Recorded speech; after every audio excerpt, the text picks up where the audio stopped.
Hi everyone. We have to continue our discussion about the random forest. You may feel like we have already done the random forest, but not officially. So remember the last lecture what we did was a bagging classifier, and then inside of this bagging classifier, and then we use decision trees, right? So that is indeed an ensemble of decision tree classifiers. So that is a random forest. But in scikit-learn, we also have a random forest classifier. And is that the same thing to the bagging classifier with decision trees? Well, they are slightly different. So we are going to see why they're different later. So the first thing we did was we make two moons. So we have a one moon like this and one moon like this. So this is the data set we want to make again.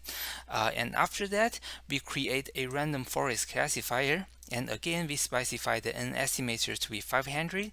Okay, so in here, we specify the max leaf node to be a 16. Okay, so we want to control the growth of the decision trees and by putting some regularization.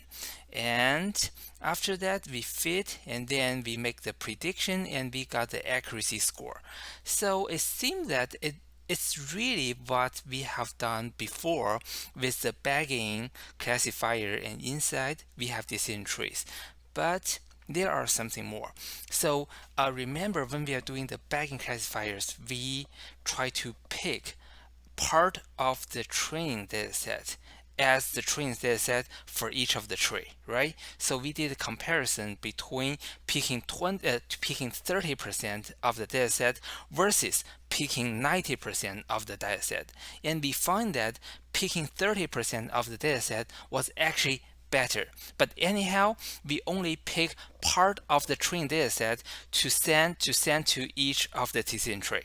So if you're considering the training dataset as a data frame, so we have each row is a record and each column is a feature, and then if we are doing bagging classifiers, we are keeping part of the rows and then feed that to one classifier, right? However, in the random forest, we do additional things. We also pick part of the features to use in each of the decision tree.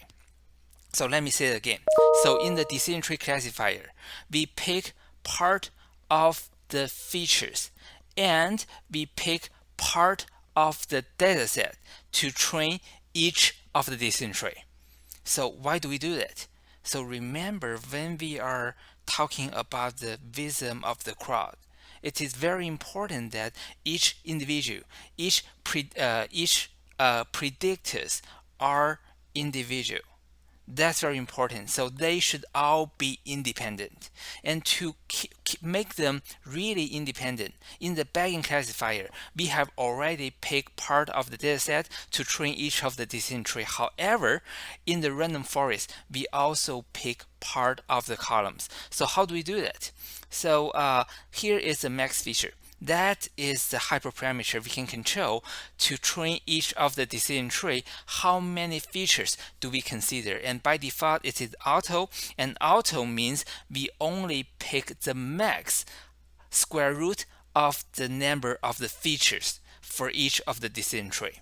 And then if you want to do a log2, and then for each of the smaller decision tree, we only pick log2 of the number of the features for each of the decision tree. So you may ask, for each of the decision tree, if we only use square root of the number of the features or log2 the number of the features, that is not a lot.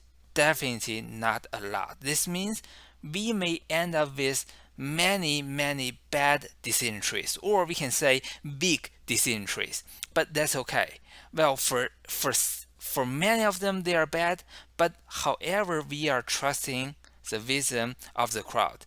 Why we make those bad decision trees? Those decision trees, we know they are going to perform badly. The reason is we are trying to have independent decision trees. So the next part, Well, this is the idea of the decision tree, okay? And the next topic is boosting. So for the boosting, usually we are using the word ADA boosting or ADA boosting. Well, whenever I see ADA boosting or ADA boosting, well, this reminds me of that Ada is also a girl's name, and you guys know that better than I do, right? And well, if you're a gamer and you may know a female character called Ada Wong, and if you don't know who is she, no problem. Okay, well, but another Ada that I know is this lady, Ada Lovelace. So well, she lived in 16th or 17th century. So really far away from now. But some people argue that she first conceptually designed how a modern computer can work.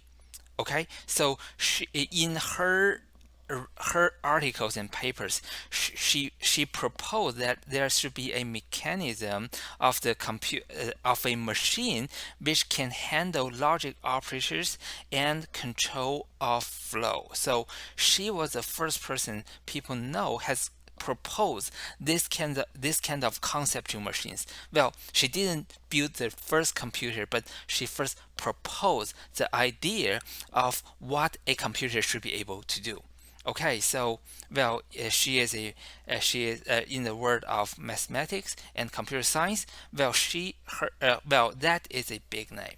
Let me put it this way: that is a big name in the world of mathematics and computer science.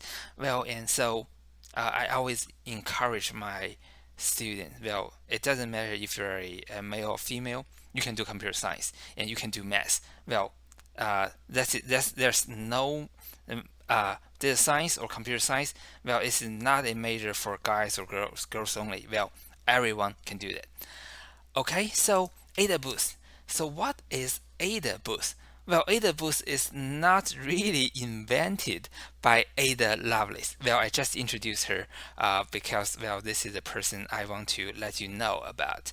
Well, and for the Adaboost, the idea is we train many predictors in a sequence. Okay, so if you compare that with the thinking of the random forest, we train all the decision trees in parallel when we are doing random forest. However, if we are doing the ADA boost, we train one model first, and using that model, and we test. So this is the first model we built, and then we try to see this model, and then we evaluate the performance of the first model. So the first model looks fine, but it misses this sample, right? So this is the sample we miss, and then we want to train the second classifier, and for the second classifier we try a little bit harder to pick up the sample we didn't get. So we try extra hard on this sample.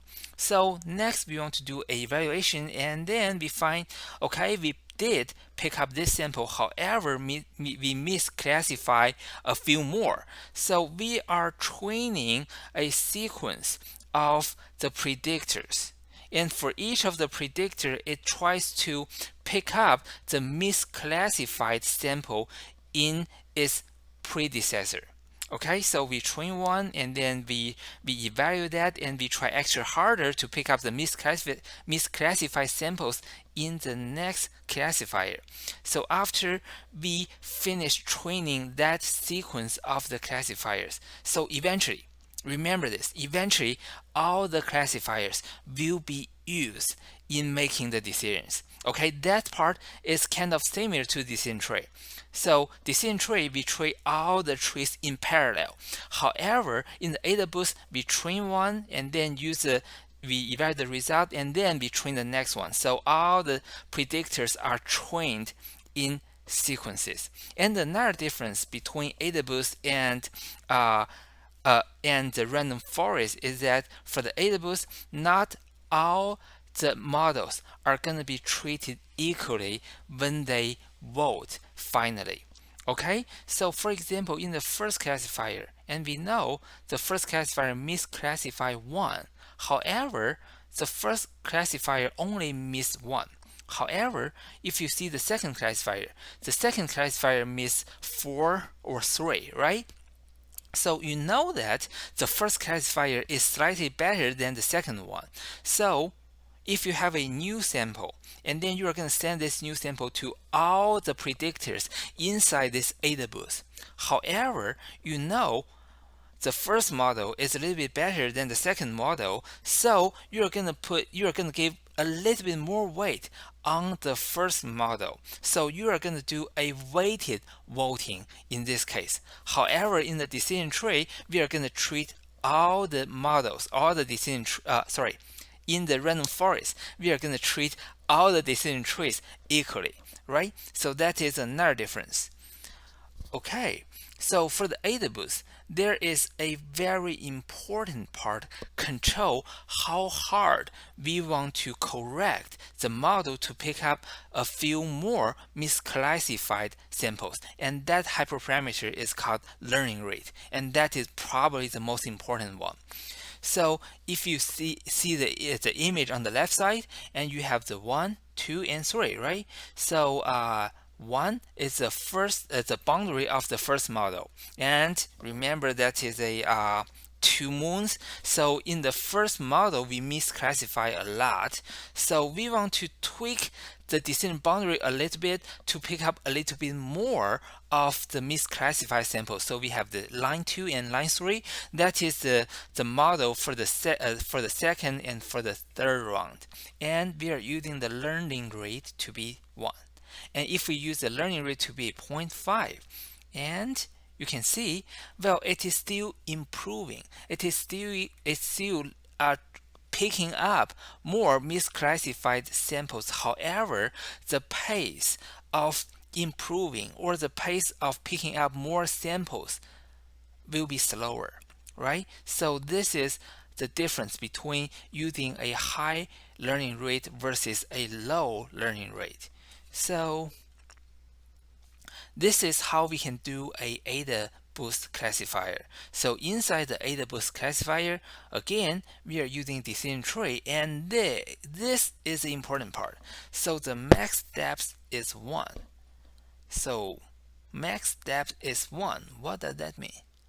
This means for each of the decision tree we are going to build, we only do one split. And you may say, oh boy, only one split, and that tree is going to be terrible, right? I think you are right. Well, for each of the decision tree. So the first decision tree we built, and then we only split the sample once, and then we got a terrible decision tree. So we move on, and then we adjust the weight of the misclassified samples, and then we build the second decision tree, and then the second decision tree again only one split, and then we adjust the weights of the misclassified samples again. We build the third. So for each of the decision tree we build with Adaboost, we only do one split. So for those trees, we call them stumps. So that is a very short tree. Okay, and then for the n estimators, we do a 50. This means we are going to build a total of 50 estimators in total, and then this is the learning rate. So well, after we finish building 50 estimators, and this is the boundary of the decision of the Adaboost classifiers.